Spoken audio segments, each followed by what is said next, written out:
कि दीपावली का त्योहार कितने लोग मनाते हैं? हाँ हाथ उठाइए आराम से, सब लोग मनाते हैं। अच्छा ठीक, हाथ नीचे कर लीजिए। अच्छा, दीपावली में जो पूजा होती है लक्ष्मी गणेश जी की, वो पूजा कितने लोग करते हैं? वो लोग हाथ उठाएं।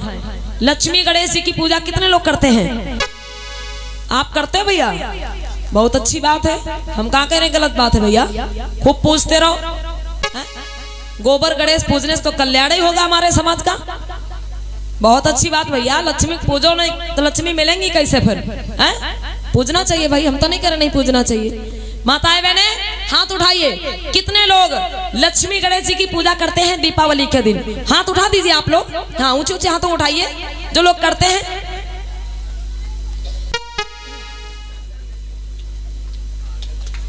बहुत बहुत धन्यवाद मम्मी जी को, एक बार जोरदार तालियां मम्मी जी के लिए भी बजा दीजिए। देखिए माताएं बहने, अच्छा, जो दीपावली का त्योहार आता है, दीपावली का त्योहार क्यों मनाया जाता है? देखिए, इसमें किसी की निंदा वाली बात नहीं है। ये कोई मत समझे कि किसी की निंदा की जा रही है। जो हकीकत है, जो सच्चाई है, वो आप लोग समझे। अगर इच्छा हो तो माने और ना इच्छा हो तो मत माने। कोई जबरदस्ती थोपा नहीं जा रहा कि आपको मानना ही है। अगर आपको सही लगे तो माने और सही ना लगे तो कोई बात नहीं, यहीं पे भुला दीजिए, यहीं पे छोड़ के चले जाइए, कोई दिक्कत नहीं है। दीपावली का जो त्योहार है, लोग कहते हैं कि दीपावली का त्योहार क्यों मनाया जाता है? इसलिए क्योंकि इस दिन भगवान राम 14 वर्ष का वनवास पूरा करके पहली बार अयोध्या आए थे। मतलब भगवान राम 14 वर्ष का वनवास पूरा करके अयोध्या आए थे और उस दिन अयोध्या वासियों ने खुशी में घी के दिए जलाए थे और तभी से दीपावली की शुरुआत हो गई। चलिए ठीक है, इस बात को मान लेते हैं कि दीपावली की शुरुआत यहीं से हुई। अगर निबंध लिखने को आता है तो यही लिखा जाता है। बहुत बहुत धन्यवाद मम्मी जी को, ध्यान दीजिएगा। अगर निबंध लिखने को आता है तो यही लिखा जाता है कि हाँ, दीपावली की शुरुआत कहां से हुई? भगवान राम 14 वर्ष का वनवास पूरा करके अयोध्या लौटे थे। अयोध्या वासियों ने खुशी के मारे घी के दिए जलाए, तब से दीपावली की शुरुआत हो गई। बहुत अच्छी बात। लेकिन विचार करिए आप लोग भैया, दीपावली के दिन पूजा किसकी होती है? लक्ष्मी और गणेश जी की। और दीपावली आने की खुशी में किसके आने की खुशी मनाई जाती है? राम और सीता और लक्ष्मण जी के। मतलब दीपावली मनाई जाती है राम के आने की खुशी में। और इस दिन पूजा किसकी होती है? लक्ष्मी और गणेश जी की। अरे भैया, जब राम सीता के आने की खुशी में दीपावली मनाई जाती है तो इस दिन पूजा भी किसकी होनी चाहिए? राम और सीता तो पूजा होनी चाहिए, लेकिन उनकी पूजा नहीं होती, पूजा होती लक्ष्मी और गणेश जी की। मतलब बारात किसी और की, भाई कलेवा कोई और खा रहा है। आने की खुशी में किसी और के मनाई जाती है और पूजा किसी और की हो रही। चलिए इस बात को यहीं पे छोड़ देते। कुछ लोगों का मानना होता है कि नहीं नहीं, दीपावली के दिन लक्ष्मी और गणेश जी की पूजा इसलिए होती है क्योंकि दीपावली के दिन लक्ष्मी जी की पूजा करने से घर में धन आता है। दीपावली के दिन लक्ष्मी जी की पूजा करने से घर में धन आता है। मतलब लक्ष्मी माता स्वयं आती है दीपावली के दिन हर किसी के घर में। इसीलिए हमारे लोग क्या करते हैं भैया, मूर्तियां प्रतिमाएं खरीद करके लाते हैं। दीपावली जब आती है 15-20 दिन पहले से देखो, हर चौराहे पे जहां भी चले जाओ सब ढेर के ढेर लगे हुए हैं। कोई 50 रुपया की, कोई 100 रुपया की, कोई 200 रुपया की, कोई 500, कोई 1000 रुपया की मूर्ति खरीद के ला रहा है और घर में बैठ करके पूजा कर रहा है कि हमें धन मिलेगा, लक्ष्मी जी हमको धन देना। अब विचार करिए अम्मा बहनों, अगर जो आप 100 रुपया की, 50 रुपया की मूर्ति खरीद करके लाते हैं और घर में बैठ करके पूजा करते हैं और कहते हैं हमको धन मिल जाएगा, अगर उस मूर्ति की पूजा करने से धन मिलता होता भैया तो दुकानदार वो 100 रुपया की 50 रुपया की मूर्ति आपको नहीं बेचता। समझ रहे हैं इस बात को? अगर लक्ष्मी गणेश जी की मूर्ति जो लोग खरीद के लाते हैं और कहते हैं पूजा करने से हमको धन मिल जाएगा, अगर उस मूर्ति की पूजा करने से धन मिलता होता तो दुकानदार वो 100 रुपया 50 रुपया की मूर्ति आपको नहीं बेचता, वो खुद ही पूजा करके धन मांग लेता। अब विचार करो भैया, किसी को पता चल जाए कि हाँ इधर खेत में सोने का घड़ा गड़ा हुआ है, भाई किसी व्यक्ति को पता चल जाए कि इधर खेत में सोने का भरा घड़ा गड़ा हुआ है, तो वो व्यक्ति क्या करेगा? पूरे गांव में हल्ला मचाएगा, भैया तुम चलो खोद लाओ, भैया तुम चलो ले आओ, हल्ला मचाएगा। वो तो अकेले ही जाके ले आएगा पूरा। तो अगर लक्ष्मी गणेश जी की पूजा करने से, अगर उस मूर्ति को घर में लाने से उससे धन बरसता होता तो दुकानदार वो 100 रुपया 50 रुपया की मूर्ति आपको नहीं बेचता, वो खुद ही पूजा करके धन मांग लेता। मतलब असली लक्ष्मी तो आप वहां दे आते हो, असली लक्ष्मी जो आपके पास है उसको आप दे आते हो, और मिट्टी पत्थर ले आते हो घर में और कहते हो इनकी पूजा करने से धन बरसेगा। कितना बड़ा अंधविश्वास है। आगे विचार करिएगा, हमारे लोग घर में बैठे हुए हैं, पूजा कर रहे हैं, हाँ लक्ष्मी जी हमारे घर आएंगी, लक्ष्मी जी हमारे घर आएंगी, लक्ष्मी जी हमारे घर आएंगी। लेकिन एक बात पे अम्मा बहनों विचार कर लीजिएगा, लक्ष्मी जी की सवारी क्या है? लक्ष्मी जी की सवारी है उल्लू। लक्ष्मी जी की सवारी क्या है? उल्लू। अब आप लोग बताइए, दीपावली के दिन कितना भी कोई गरीब आदमी हो भैया, कितना भी कोई गरीब आदमी हो, हर किसी के घर में ज्यादा से ज्यादा लाइट होती। आजकल दीपक और मोमबत्ती का काम ही खत्म, सब इलेक्ट्रॉनिक सुविधा है, बढ़िया चमकदार बल्ब जल रहे हैं, छत से लेकर के नीचे से लेकर के हर जगह। मतलब कितना भी गरीब आदमी हो उसके घर में खूब उजाला ही उजाला होता है। आप लक्ष्मी जी की पूजा कर रहे हो घर में बैठ के, लक्ष्मी जी को बुला रहे हो और एक तरफ आप घर के चारों तरफ लाइट ही लाइट जला के बैठे हो, और भैया लक्ष्मी जी जो है ना उनकी सवारी जो है उल्लू, वो उजाले से मजबूर है। उल्लू को उजाले में दिखाई देता है? बताइए आप लोग, उल्लू को उजाले में दिखाई देता अम्मा बहनों? नहीं दिखता है। तो फिर तुम कैसे कह सकते हो लक्ष्मी जी हमारे घर आएंगी? अरे घर में बैठे पूजा कर रहे हो और घर के चारों तरफ आपके उजाला जल रहा है, अगर लक्ष्मी जी आएंगी भी ना, उनकी सवारी को दिखाई नहीं देगा उजाले में, तो वो आएंगी कैसे? और दूसरी बात भैया, दीपावली के दिन गोला पटक्का तो खूब ही दगत, और उल्लू हो चाहे कोई पक्षी हो, गोला पटक्का तो बहुत डरात भैया। दीपावली के दिन गोला पटक्का तो खूब ही दगते, और उल्लू हो कोई पक्षी हो, गोला पटक्का बहुत डरता है। अब आप एक तरफ घर में उजाला जला के बैठे हो, उनकी सवारी को दिखाई नहीं देगा, और एक तरफ आपके घर में द्वारे पे भाई खूब गोला पटक्का दग रहे हैं, उल्लू गोला पटक्का की आवाज सुनेगा, आएगा ही नहीं। अब बताओ लक्ष्मी जी कैसे आएंगी तुम्हारे घर? कैसे आएंगी बताओ? तुम पूजते रहो, धन कभी नहीं मिलने वाला। लक्ष्मी जी आएंगी, पता किसके घर आएंगी? मुसलमान भैया के घर आएंगी। काहे? क्योंकि वो लोग तो दीपावली मनाते नहीं भैया, मुसलमान भैया लोग तो दीपावली मनाते नहीं, और उनके घर में होगा अंधेरा, और लक्ष्मी जी का हेलीकॉप्टर सीधे जाके उन्हीं के घर में उतरेगा, क्योंकि अंधेरे में भैया उल्लू को बिल्कुल साफ दिखाई देता है। अंधेरे में उल्लू को बिल्कुल साफ दिखाई देता है, और उजाले में उसको नहीं दिखाई देता। वो लोग बिना पूजा किए धनवान हो जाएंगे, और तुम बुलाते रहो लक्ष्मी जी नहीं आने वाली। कैसे आएंगी भाई? जो चीज खतरा है उसको तुम जला के बैठे हो, तो कैसे लक्ष्मी जी आ जाएंगे? बताइए आप। तो प्यारे बंधुओं, पूजा करिए। पूजा का मतलब ही होता है पूरी जानकारी। पूजा का मतलब क्या होता है?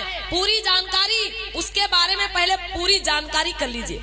अब बुला रहे हो लक्ष्मी जी को, तो भाई अपने घर में अंधेरा रखो, क्योंकि अंधेरे में दिखाई देगा उनकी सवारी को, उजाले में दिखाई नहीं देगा तो आएंगी कैसे वो? इसलिए माताओं बहनों देखिए, त्योहार का मतलब मैंने अभी क्या बताया, त्योहार का मतलब होता है तुम्हारी हार। त्योहार का मतलब ही होता है तुम्हारी हार। ये जितने भी त्योहार हैं, त्योहारों को नहीं मनाना है। अगर आपको मनाना है तो पर्व मनाइए। पर्व पर्व आपके कौन से हैं? 14 अप्रैल बुद्ध पूर्णिमा, विजय धम्म दशमी, माघ की पूर्णिमा, ये पर्व है आपके। आषाढ़ की पूर्णिमा, ये पर्व है आप लोगों के। इन पर्वों को मनाइए माताओं बहनों। और बाकी जितने ये त्योहार आप लोग मनाती है ना, ये त्योहार आप लोगों के हैं ही नहीं। ये त्योहार इसीलिए बना दिए गए ताकि हमारे लोग इन्हीं त्योहारों में उलझे रहें और अपने बारे में कबहू कुछ ना सोच पावे। क्योंकि हर महीने में एक त्योहार आता है, एक त्योहार गया तो दूसरा आने वाला है। अब हमारी माताएं बहनें क्या करती हुए त्योहार की तैयारी हम लगी रहती। हाँ भाई करवा आने वाला, बिटिया के यहाँ करवा ले जाना है। रक्षाबंधन आने वाला, अरे भाई राखी लेके जाना है।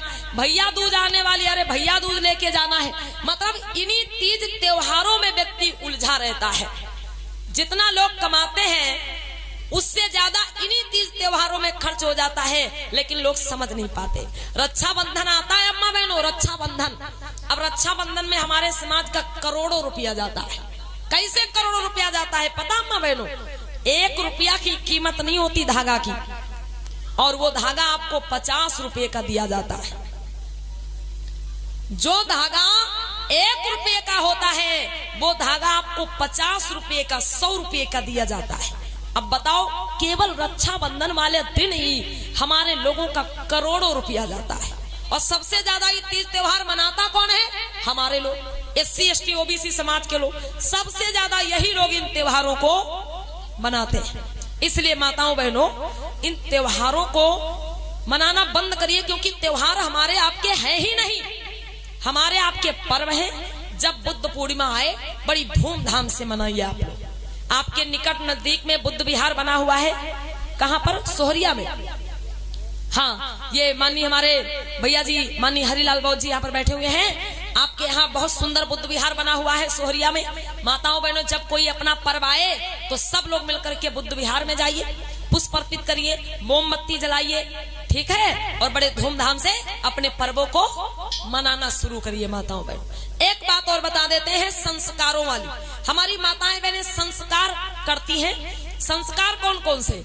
जिस दिन से बच्चे का जन्म होता है उसी दिन से संस्कार शुरू हो जाते हैं। जिस दिन से बालक का जन्म हुआ उसी दिन संस्कार शुरू हो जाते हैं। जैसे कहीं जब बच्चे का जन्म हुआ तो सबसे पहले क्या होता है माँ बहनों?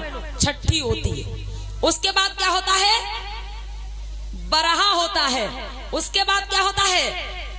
मरचटना होता है इधर, हाँ मरचटना होता है। और उसके बाद क्या होता है? मुड़ना। पूछो ना कुछ भैया। फिर मतलब बच्चे का जन्म हुआ सीतापुर में, लड़कवा का जन्म हुआ सीतापुर में, और नानी रहती फैजाबाद में। और नानी के पास जैसे फोन पहुंचा कि नातिक जन्म हुआ है, और नानी तुरंत ही मुंडन माने बैठी पूड़ागिर में। अब गरज हो तुम्हारी बनवावे जाओ भैया, वो तो माना है। अब माना है तो फिर बनवाने जाना है। मेरी माताओं बहनों, इसलिए ये संस्कार भी अपने घर में करिए आप लोग। ये जो मरचटना मुड़ना हमारी माताएं बहनें बड़ी दूर दूर मान देती हैं, और ऊपर से क्या कहती हैं कि अरे जब हम मरचटना करेंगे, जब मुड़ना करेंगे तो बड़ी धूमधाम से करेंगे, नौटंकी करवाएंगे, ऑर्केस्ट्रा करवाएंगे, डांस पार्टी करवाएंगे, तब अपने भैया को मुड़ना करेंगे, ऐसे थोड़े करेंगे। मेरी माताओं बहनों देखो, इन चीजों से आपके बच्चे का भविष्य नहीं सुधरने वाला। मुंडन में, मरचटना में आप लाखों रुपया खर्च कर लो, 2, 4, 5 साल लोग याद रखेंगे अम्मा बहनों, फिर भूल जाएंगे कि आपके बच्चे के मुंडन में क्या हुआ था। लेकिन अगर अम्मा बहनों वही पैसा बचा के अपने बच्चे को पढ़ा लिखा दिए हो ना, तो वो जीवन भर उसके काम आएगा। जितना पैसा छठी बरहा मुड़ना मरचटना में खर्च हो जाता है, अम्मा बहनों ये पैसा बचाओ अपना, ठीक है, ये पैसा अपना बचाओ और अपने बच्चों को पढ़ाओ। ध्यान दें माताएं बहनें हमारी। और एक चीज माताओं बहनों, ये जो संस्कारों की बात चल रही है, मुड़ना मरचटना की बात चल रही है, माताएं बहनें हमारी ध्यान दें इधर। अब की बार नवरात्रि में, अब की बार नवरात्रि में कितनी ट्रालियां पलटी हैं भैया लोग हमारे इधर। आप लोगों ने तो यूट्यूब पर फेसबुक पर देखा होगा, अब की नवरात्रि में कितनी ट्रालियां पलटी हैं। और वो ट्रालियां कहाँ जा रही थी? हाँ जी अंकल। अच्छा, क्या नाम भैया आपका? राजकुमार। भाई एक बार जोरदार ताली बजाइए हमारे राजकुमार भैया जी के लिए। बहुत बहुत धन्यवाद है। ये भैया जी ने जो अंधविश्वास अपने गले में बांध रखा था, इससे भैया हमारे मुक्त हो गए। एक बार जोरदार ताली भैया के लिए बजा दीजिएगा। माताओं बहनों, इसी का नाम है परिवर्तन। जब इन चीजों से आप मुक्त होंगे तभी आप बाबा साहब भगवान बुद्ध के अनुयायी कहलाएंगे। और अगर इन अंधविश्वासों में पड़े रहेंगे तो फिर आप भगवान बुद्ध बाबा साहब के अनुयायी नहीं हो सकते, ये समझना। तो अम्मा बहनों, जो संस्कारों की बात चल रही है अभी तक, सुन ले आप लोग 2-4 मिनट और। जो संस्कारों की बात चल रही है अभी तक, तो ये संस्कार अम्मा बहनों अपने घर में करिए आप लोग। जो भी मुड़ना मरचपना जो भी होता है ना, ये घर में करिए। अभी नवरात्रि में कितनी ट्रालियां पलटी हैं। एक ट्राली इधर लखनऊ के पास इटौंजा महोना के पास पलटी, उसमें कई लोग मर गए। एक 46 लोग मर गए, बताओ। एक ट्राली इधर कानपुर में घाटमपुर में पलटी, कानपुर में घाटमपुर में, उसमें भी 25-26 लोग मर गए। अब ध्यान देना अम्मा बहन, वो लोग कहाँ गए थे पता है? वो लोग मुंडन करवाने गए थे और मुंडन करवा के लौट रहे थे और रास्ते में ट्राली जाके तालाब में पलट गई। कुछ तो ट्राली के नीचे दब के मर गए, कुछ तालाब में डूब के मर गए। अब बताओ माताओं बहनों, अगर जरा भी शक्ति होती तो इतने लोग क्यों मरते? विचार करिए, आप खुद विचार करिएगा। अरे भाई, वो लोग तो देवी मैया के दरबार में गए थे और जब वापस आ रहे थे तो उनको सुरक्षित भाई उनके घर पहुंचाना चाहिए था, लेकिन बेचारे रास्ते में सब मर गए। तो ये चीज समझना है अम्मा बहनों, जब ये संस्कार आप लोग अपने घर में करेंगे तो कम से कम जान तो बची रहेगी। अगर ये संस्कार आप अपने घर में करेंगे तो कम से कम आपकी जान तो सुरक्षित रहेगी। ये चीजें माताओं बहनों आप लोगों को समझना है।